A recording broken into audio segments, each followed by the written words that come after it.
Hello everyone. This video is to update you on the progress that I have made while working on my upcoming Ravenloft adventure, Prey of the Black Wolf. In this video I'm going to cover NPCs and pre-generated PCs that I have created just for this adventure. I'm going to start with the 8 NPCs from the village of Kali, the starting point for this adventure, that are important enough that I actually wrote up character sheets for them and drew portraits.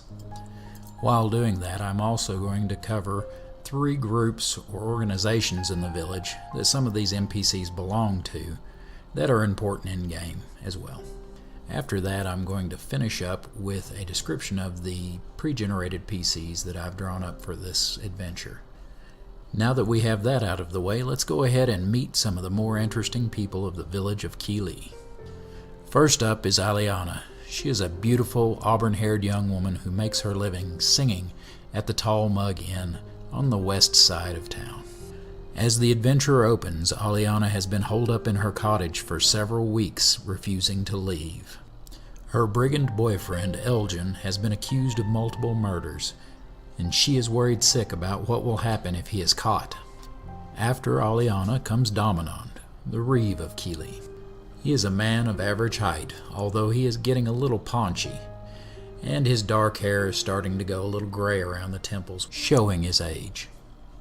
As Reeve, an office similar to mayor or burgermeister, Dominand is in charge of the village of Kili.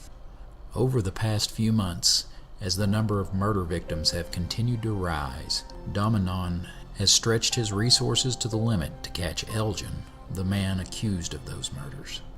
Having tried everything else, Dominand has posted a reward in the hopes that a group of adventurers may have better luck than his men have had so far. Up next is Elgin the Wolf himself, a short man with brown hair.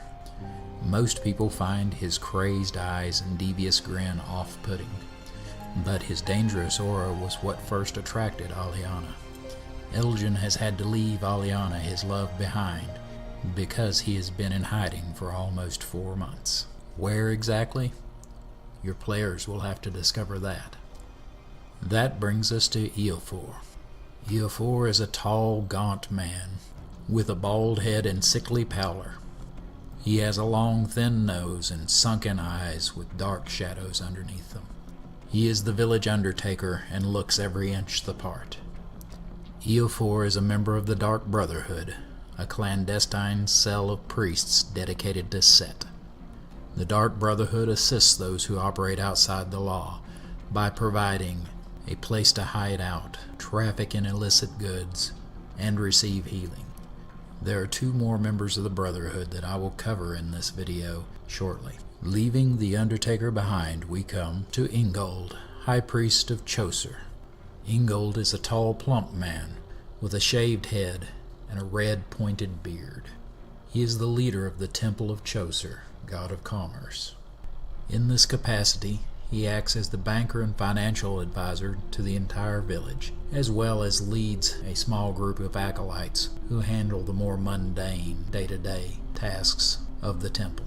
Following Ingold on the list is Ofa, the candlemaker's wife. When the player characters first meet Ofa, she will appear to be nothing more than that, the wife of the candlemaker. She keeps her dark hair pulled back into a tight bun and seems very happy in her role as wife and shopkeeper. This is all just a facade, though.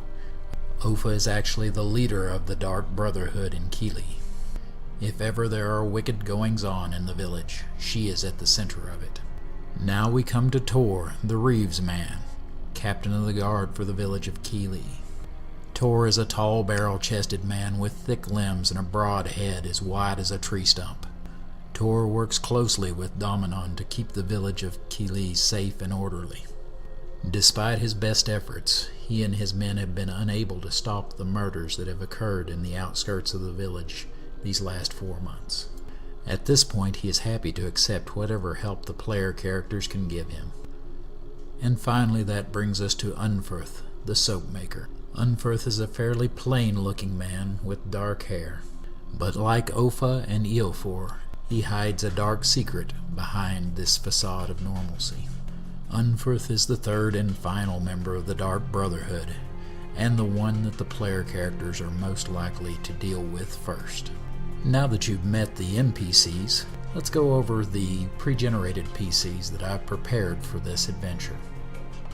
Because I have already featured them in a previous video, see the link in the description below, I'm just going to show their pictures here and give some very basic information. I'll start with Ankh Kefron. He's a second level priest of Osiris. Then we come to Ezri, a second level halfling thief. Up next is Naomiko, a second level wizard. After the mage comes the party fighter, a dwarf named Rogan, who is second level as well. Last up is the paladin of the party, who like the rest of the party is second level.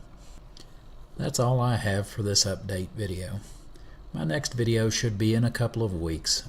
It will be about a super easy way to incorporate Tarokka card readings into your game. Please remember to like, subscribe, and share, and until next time, happy gaming.